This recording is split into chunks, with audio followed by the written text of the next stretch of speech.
There's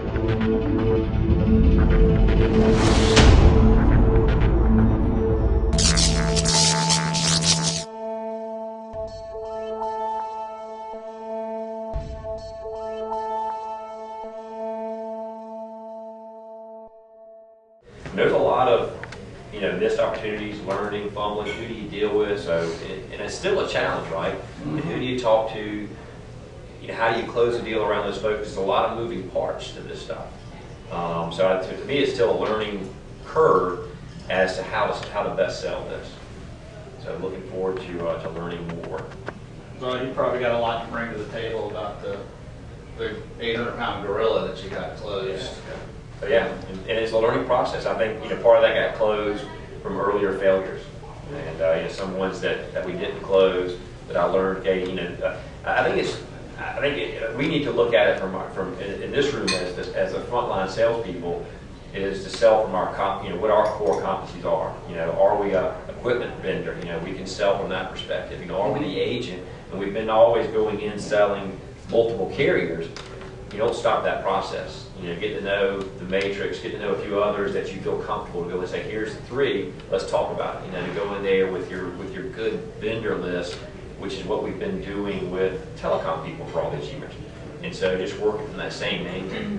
Yeah, and I think one of the conversations that you and I had, and somebody else said kind of the same thing, is it's so vast, the providers that you have. How do you narrow it down and figure it out? Because I think you said to me, I'll leave 5 people across or something like that. Yeah, just a handful. I'm going to get to know a handful. There's too many.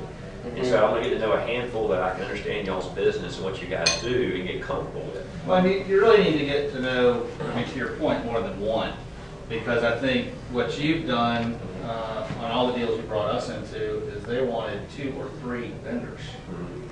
So who do you bring in and why?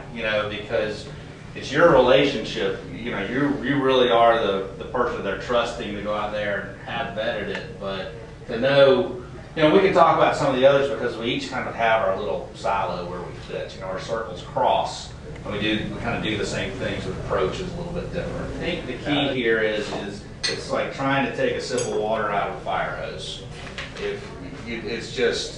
It's so complex under the covers that you got to figure out what's that piece to understand. I think one of the things that's a lot different about the cloud providers, at least it is for us, is we urge our sales partners to bring us in as soon as possible, because we're able to answer, we're able to qualify, we want to go hand in hand through the whole process, because you can be chasing down rabbit holes and we can stop it. Y'all don't want to know, what patch level on the hypervisor that, the VM's riding on, and then it's 10 gig backbone and blah, blah, blah, blah, blah, all this kind of stuff. That's where you leverage us. And I think that's going to be more than in kind of the traditional business, because everybody's different.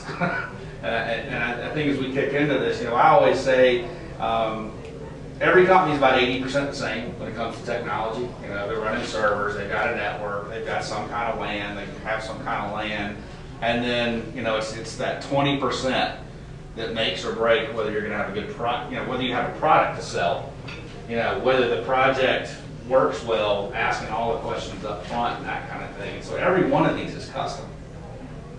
There's no rate sheet. Mid-market to me is the most exciting place to be right now.